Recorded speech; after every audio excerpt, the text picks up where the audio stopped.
ಇವತ್ತು ಬೀದರ್ ಲೋಕಸಭಾ ಕ್ಷೇತ್ರದ ಜನ ಕಾಂಗ್ರೆಸ್ ಪಕ್ಷದ ಮೇಲೆ ವಿಶ್ವಾಸ ಇಟ್ಟು ಕಾಂಗ್ರೆಸ್ ಅಭ್ಯರ್ಥಿಯಾದಂಥ ಸಾಗರ್ ಖಂಡ್ರೆ ಅವರಿಗೆ ಪ್ರಚಂಡ ಬಹುಮತದಿಂದ ಗೆಲ್ಲಿಸಿಕೊಟ್ಟಿದ್ದಾರೆ. ಈ ಗೆಲುವು ಬೀದರ್ ಲೋಕಸಭಾ ಕ್ಷೇತ್ರದ ಜನರ ಗೆಲುವು. 10 ವರ್ಷದಿಂದ ಜನ ರೋಸ್ ಹೋಗಿದ್ದರು, ಬೇಸತ್ತು ಹೋಗಿದ್ದರು. ಏನು ಕೇಂದ್ರದ BJP ಸರ್ಕಾರದ ತಪ್ಪು ನೀತಿಗಳಿಂದಾಗಿ ಇವತ್ತೇನು ಜನರು ನರಕಯಾತನೆ ಅನುಭವಿಸಿದ್ದಾರೆ. ಮತ್ತು ಹಾಲಿ ಸಂಸದರೇನಿದ್ದರು ಅವರ ವೈಫಲ್ಯಗಳು, ಅವರ ದರ್ಪ, ಅವರ ದುರ್ವರ್ತನೆ ಮತ್ತು ಬಂದ ನಂತರ ಏನೇ ಅಭಿವೃದ್ಧಿ ಕೆಲಸ ಮಾಡದೆ ಇವತ್ತು ಜನರ ನಿರೀಕ್ಷೆಗಳನ್ನು ಹುಸಿ ಮಾಡಿದ್ರು. ಹೀಗಾಗಿ ಇವತ್ತು ನಮ್ಮ ಸರ್ಕಾರ ಉತ್ತಮ ಕೆಲಸ ಮಾಡ್ತಾಯಿದೆ. ಉಸ್ತುವಾರಿ ಮಂತ್ರಿಯಾಗಿ ನಾನು ಕೆಲಸ ಮಾಡ್ತಾಯಿದ್ದೇನೆ.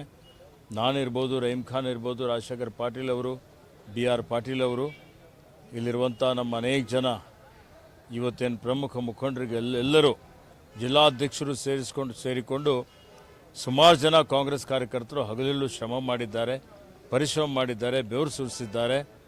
ಮತ್ತು ಜನ, ಸಂಘ ಸಂಸ್ಥೆಗಳು, ವಿಶೇಷವಾಗಿ ಜಾತ್ಯತೀತ ಶಕ್ತಿಗಳು ಸಂವಿಧಾನ ಉಳಿಸಬೇಕು, ಪ್ರಜಾಪ್ರಭುತ್ವ ಉಳಿಸಬೇಕು ಅಂತೇಳಿ ಹೋರಾಟ ನಡೀತಾ ಇತ್ತು.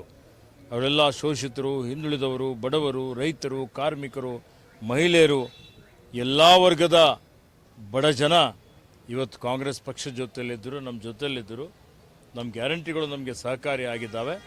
ಹೀಗಾಗಿ 1,25,000 ಮತಗಳಿಗಿಂತಲೂ ಹೆಚ್ಚಿನ ಒಂದು ಅಂತರದಿಂದ ಇವತ್ತು ಸಾಗರ್ ಖಂಡ್ರೆ ಅವರಿಗೆ ಅವರು ಗೆಲ್ಲಿಸ್ಕೊಟ್ಟಿದ್ದಾರೆ. ಚಿರಋಣಿಯಾಗಿದ್ದೇನೆ. ಅವರೇನು ನಮ್ಮ ಮೇಲೆ ವಿಶ್ವಾಸ ಇಕ್ಕಿದ್ದಾರೆ, ಆ ವಿಶ್ವಾಸ ಇಟ್ಕೊಂಡು ಬೀದರ್ ಜಿಲ್ಲೆ ಸರ್ವಾಂಗೀಣ ಅಭಿವೃದ್ಧಿ ನಾವು ಮಾಡ್ತೀವಿ ಅನ್ನುವಂಥ ಒಂದು ಭರವಸೆಯನ್ನು ಬೀದರ್ ಲೋಕಸಭಾ ಕ್ಷೇತ್ರದ ಜನರಿಗೆ ಕೊಡುತ್ತಾ, ಕೇಂದ್ರದಲ್ಲಿಯೂ ಸಹಿತ ಇವತ್ತು ನೋಡಿ ಭಾರತೀಯ ಜನತಾ ಪಕ್ಷಕ್ಕೆ ಭಾಳಷ್ಟು ಮುಖಭಂಗವಾಗಿದೆ.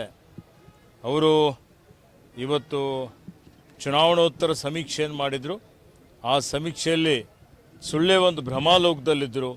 350 ಗೆಲ್ತೀವಿ, 400 ಪಾರ್ ಅಂತೇಳಿ ಹೇಳಿ ಘೋಷಣೆ ಕೂಗಿದ್ರು. ಎಲ್ಲಿದೆ 400 ಪಾರ್? ಅವರಿಗೆ ಬಹುಮತನೇ ಸಿಗಲಿಲ್ಲ. ನೋಡಿ, ಇವತ್ತು ಇಂಡಿಯಾ ಒಕ್ಕೂಟ ಒಗ್ಗಟ್ಟಾಗಿದೆ. ಎಲ್ಲರನ್ನೂ ಸೇರಿಸಿಕೊಂಡು ಕೇಂದ್ರದಲ್ಲಿ ಸರ್ಕಾರ ರಚನೆ ಮಾಡ್ತದೆ.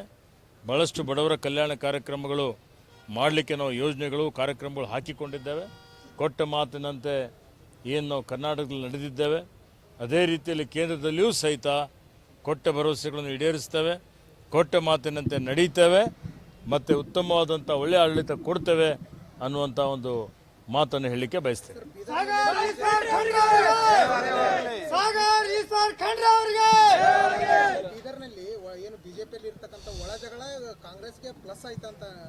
ನೋಡಿ, ಪ್ರಶ್ನೆ ಒಳಜಗಳ ಅಲ್ಲ, BJPಯ ವೈಫಲ್ಯ, ಕಾಂಗ್ರೆಸ್ ಪಕ್ಷ ಸಾಧನೆ, ನಮ್ಮ ಅಭ್ಯರ್ಥಿಯ ಪರ ಇರುವಂಥ ಒಲವು, ಇವೆಲ್ಲ ಕಾರಣದಿಂದಾಗಿ ಇವತ್ತು ಕಾಂಗ್ರೆಸ್ ಪಕ್ಷದ ಅಭ್ಯರ್ಥಿಯಾದಂಥ ಸಾಗರ್ ಖಂಡ್ರೆ ಅವರು ಪ್ರಚಂಡ ಬಹುಮತದಿಂದ ಗೆದ್ದಿದ್ದಾರೆ.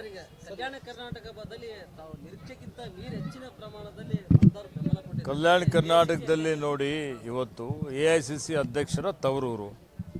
ಇವತ್ತು AICC ಅಧ್ಯಕ್ಷರು ಭಾಳಷ್ಟು ಕೊಡುಗೆಯನ್ನು ಕೊಟ್ಟಿದ್ದಾರೆ.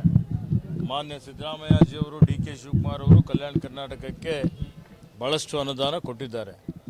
ಹೀಗಾಗಿ ಇದು ಖರ್ಗೆಜಿಯವರ ತವರು ಮನೇನೂ ಅಂತೂ ಇದೆ. ಅದ್ರ ಜೊತೆಯಲ್ಲಿ ನಾವೆಲ್ಲ ಉತ್ತಮವಾಗಿ ಕೆಲಸನೂ ಮಾಡಿದ್ದೇವೆ. ಮತ್ತೇನು ಸಂವಿಧಾನ ಅನುಚ್ಛೇದ 371ಕ್ಕೆ ತಿದ್ದುಪಡಿ ತಂದು ವಿಶೇಷ ಸ್ಥಾನಮಾನ ಕೊಟ್ಟು ಈ ಭಾಗದ ಅಭಿವೃದ್ಧಿ ಮಾಡ್ತಾ ಇದ್ದೇವೆ. ಜನ ಅದೆಲ್ಲವನ್ನೂ ಮನಸ್ಸಿನಲ್ಲಿಟ್ಟುಕೊಂಡು ಇವತ್ತು ಕಾಂಗ್ರೆಸ್ ಪಕ್ಷಕ್ಕೆ ಮತ ಕೊಡುವಂಥದ್ದು, ಅದಕ್ಕೆ ಬೆಂಬಲ ಕೊಡುವಂಥ ಕೆಲಸ ಕಲ್ಯಾಣ ಕರ್ನಾಟಕ ಜನ ಮಾಡಿದ್ದಾರೆ.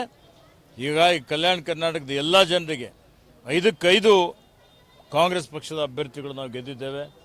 ಅಲ್ಲಿ ರಾಧಾಕೃಷ್ಣರವರು ಪ್ರಚಂಡ ಬಹುಮತದಿಂದ ಗೆದ್ದಿದ್ದಾರೆ. ಅಲ್ಲಿ ತುಕಾರಾಮ್ ಅವರು ಗೆದ್ದಿದ್ದಾರೆ. ಅಲ್ಲಿ ಇವತ್ತಿನ ದಿವಸ ಕುಮಾರ್ ನಾಯಕ್ ಅವರು ಗೆದ್ದಿದ್ದಾರೆ. ಮತ್ತು ಇವತ್ತು ಹಿಟ್ನಾಳ್ ಅವರು ಗೆದ್ದಿದ್ದಾರೆ. ಕೊಪ್ಪಳದಲ್ಲಿ 5 ಕ್ಷೇತ್ರದಲ್ಲಿ ಗೆಲುವನ್ನು ಸಾಧಿಸಿದ್ದೇವೆ. ಹೀಗಾಗಿ ಕಲ್ಯಾಣ ಕರ್ನಾಟಕದ ಮಹಾಜನತೆಗೆ ನಾನು ಪಕ್ಷದ ಪರವಾಗಿ, ನನ್ನ ಪರವಾಗಿ ಕೃತಜ್ಞತೆಗಳನ್ನು ಸಲ್ಲಿಸ್ತೇನೆ.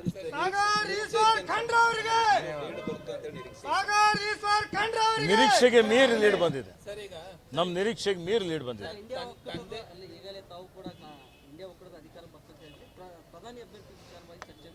ಇಂಡಿಯಾ ಒಕ್ಕೂಟದ ಎಲ್ಲ ನಮ್ಮ ನಾಯಕರುಗಳು ಸೇರಿಕೊಂಡು ತೀರ್ಮಾನ ಮಾಡ್ತಾರೆ. ಯಾವುದೇ ಮತಭೇದ ಇಲ್ಲ. ಕಳೆದ ಬಾರಿ ಗೋವಾ ಅವರು 1 ಲಕ್ಷ ಚಿಲ್ಲರೆ ನಿಮ್ಗೆ ಸೋಲಿಸಿರು. ನಿಮ್ಮ ಮಗ ಯಾರ ಮ್ಯಾಗ ಸೇಡು ಮತ್ತೊಂದು ನಮ್ಮ ಮನಸ್ಸಲ್ಲಿ ಏನಿಲ್ಲ. ಇವತ್ತು ಇದು ರಾಜಕೀಯದ ಸೋಲು ಗೆಲುವು ಇವತ್ತು ಸಹಜ. ಇದರಲ್ಲಿ ಆ ವಿಷಯ ಬಗ್ಗೆ ನಾನು ಹೇಳಿಕ್ಕೆ ಏನು ಹೇಳೋದಿಲ್ಲ. ಆದರೆ ಅವರಿಗೊಂದು ಅವಕಾಶ ಸಿಕ್ಕಿತ್ತು. ಆ ಅವಕಾಶ ಸಂಪೂರ್ಣವಾಗಿ ಕಳೆದುಕೊಂಡು ಬಿಟ್ಟಿದ್ದಾರೆ.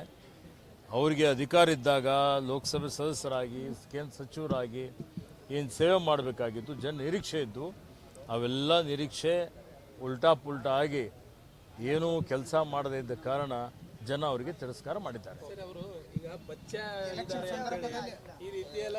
ಜನ ಮತ ಕೊಟ್ಟಿದ್ದಾರೆ, ಅವರಿಗೆ ರೂಢಿ ಆಗಿಬಿಟ್ಟಿತ್ತು. ಅವರೆಲ್ಲರೂ ಹೇಳ್ತಿದ್ರು ಭಾಳ ದರ್ಪ, ಭಾಳ ಅವರಿಗೆ ದುರ್ವರ್ತನೆ ಮಾಡ್ತಾ ಇದ್ದಾರೆ, ಭಾಳ ದುರಹಂಕಾರ ಇದೆ, ದರ್ಪ ಇದೆ ಅನ್ನುವಂಥ ಮಾತನ್ನು ಹೇಳ್ತಾ ಇದ್ದರು. ಅದಕ್ಕೆ ಜನನೂ ಅವರಿಂದ ಬೇಸತ್ತಿತ್ತು, ತಿರಸ್ಕಾರ ಮಾಡಿ ಮನೆಯಲ್ಲಿ ಕೂಡಿಸಿದ್ದಾರೆ. Thank you.